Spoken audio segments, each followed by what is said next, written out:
रूस जब यूक्रेन में कमजोर पड़ रहा था तो उस वक्त ईरान मिडिल ईस्ट में इकलौता ऐसा देश था जिसने पर्दे के पीछे से अपने हथियारों का जखीरा पुतिन के लिए खोल दिया था। इस दौरान ईरान ने हजारों घातक कामिकेज ड्रोन्स रूस को सप्लाई किए थे, जिनके दम पर रूसी सेना ने यूक्रेन में वापसी की थी। और वो ईरान के ड्रोन ही थे जिनके हमलों में यूक्रेन के तमाम बिजली घर और जरूरी इंफ्रास्ट्रक्चर तबाह हो गए थे और भरी ठंड में यूक्रेनी सड़कों पर ठिठुरने के लिए मजबूर हुए थे।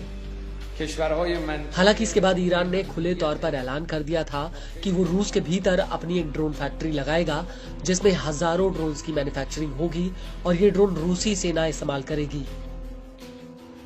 लेकिन अब मिडिल ईस्ट में मौजूदा संकट को देखते हुए ईरान ड्रोन्स के मामले में एक कदम आगे निकल चुका है। दरअसल ईरानी नौसेना के कमांडर रियर एडमिरल अली रेजा तांसगिरी ने ऐलान किया है कि ईरान जल्द ही अपने सैन्य बेड़े में एक ऐसा घातक और एडवांस ड्रोन शामिल करेगा जिसका पूरी दुनिया में कोई तोड़ नहीं होगा। तांसगिरी का कहना है कि ये ड्रोन पूरी दुनिया को चौंका देगा। उनके मुताबिक इस ड्रोन को ईरानी सेना और रक्षा मंत्रालय ने मिलकर बनाया है। तांसगिरी का कहना है कि ड्रोन के सेना में शामिल होने पर IRGC, नौसेना और मंत्रालय के बीच सहयोग का क्षितिज एकदम बदल जाएगा। ये ड्रोन दोनों पक्षों के सहयोग का आखिरी उदाहरण नहीं होगा, बल्कि इस ड्रोन की लॉन्चिंग से हम सेना और रक्षा मंत्रालय के बीच सहयोग को बदल देंगे। आपको बता दें कि इस साल जनवरी 2024 में ईरानी सेना ने करीब 20 ठिकानों पर अलग अलग तरह के ड्रोन से सैन्य अभ्यास किया था। इसके एक महीने बाद ही सेना को स्वदेशी कामिकेज ड्रोन्स की डिलीवरी मिल गई थी और इसके बाद मार्च 2024 में ईरान के कमांडर ने कहा था कि सेना फारसी कैलेंडर के अंत में अपने सैन्य बेड़े में नई जनरेशन की मिसाइल और ड्रोन्स को शामिल करेगी। इसके कुछ ही महीनों बाद यानी सितंबर 2024 में ईरानी सेना ने दुनिया के सामने कई तरह की बैलिस्टिक मिसाइलों और नए कामिकेज ड्रोन्स को पेश किया था। आपको बता दें कि ईरान के नए कामिकेज ड्रोन्स की रेंज 4000 किलोमीटर तक है।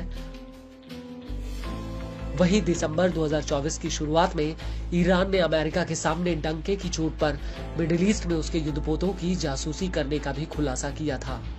उस वक्त ईरानी नौसेना के रियर एडमिरल सहरम ईरानी ने कहा था कि अमेरिकी एयरक्राफ्ट कैरियर के साथ साथ 16 मजबूत विध्वंसक और फ्रिगेट इलाके में मौजूद हैं, जिनकी निगरानी लगातार हमारे ड्रोन कर रहे हैं। हम उनके सिरों के ऊपर हैं।